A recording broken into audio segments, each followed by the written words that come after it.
Alexander, thank you very much indeed. Well, if the government's proposals do get the go-ahead, it's likely the changes will be implemented in 2012, around the time that young people like Amy Batley, who's the media ambassador for Thirsk School's sixth form college. Amy joins us live on the programme this evening. Good evening. Hi there. You and your fellow students have made a film about this issue that you've actually put on YouTube. What's the message that you're actually trying to get across? Well, we made the video so that our voices will be heard in a way that gets our point across without having to use violence or have to go to these demonstrations.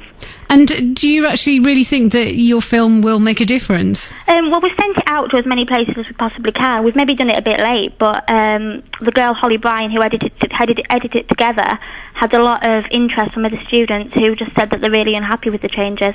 And what kind of things did you include in the film? Well, it shows lots of the staff as well, because they've seen past students go, and students in Year 12, which will be the first year to be affected, and the year above, which will be going to university this next October, who are just generally worried and don't think that they'll be able to afford to go.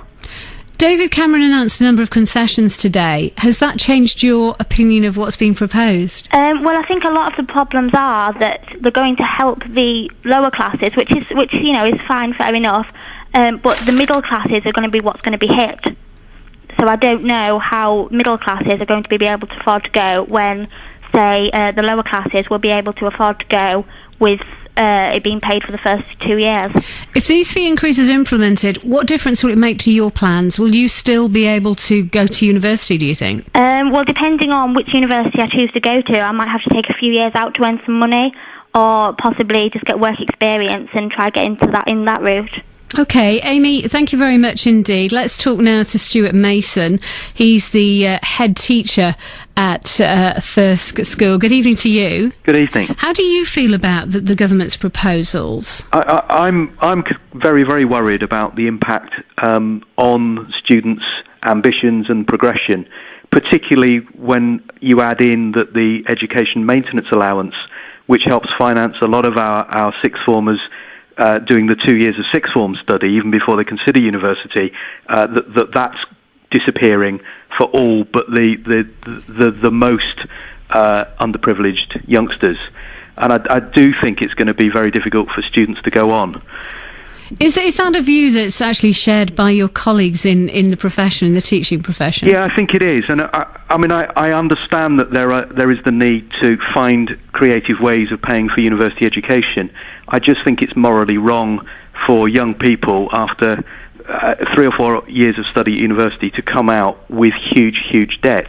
I think it says the wrong thing, and I think there are other ways of managing it, whether it be a graduate tax or whatever. I said to the reporter that I've just spoken to, who's at Leeds University, where the student's sitting in there, you know, it's tough for everybody at the moment. Why should there be an exception for students? I don't think it's about an exception. I do think it is right that people look at ways that university is financed. I just think financing it through starting young people with a massive debt before they own a penny, it just seems wrong. We ought to be encouraging young people to save, manage their money successfully. I think it gives all the wrong signals that debt is okay. How frustrating is it for you and the fellow teachers at the school that you could be educating pupils who have the potential to go to university but who might not be able to go because they can't afford it? I think it's very frustrating. We work in a comprehensive school. It's all about students of all ability and all backgrounds. And I think if you've got the ability and the talent to progress, regardless of your background, then that's what you should be able to do. And I think that's a measure of a fair and civilised society. Stuart Mason, head teacher at Thirsk School, thanks very much for talking to us live on Drive this evening. And also my thanks there to Amy Batley, who's the media ambassador for Thirsk School's sixth form college. BBC Radio York Travel. Let's get the latest with David.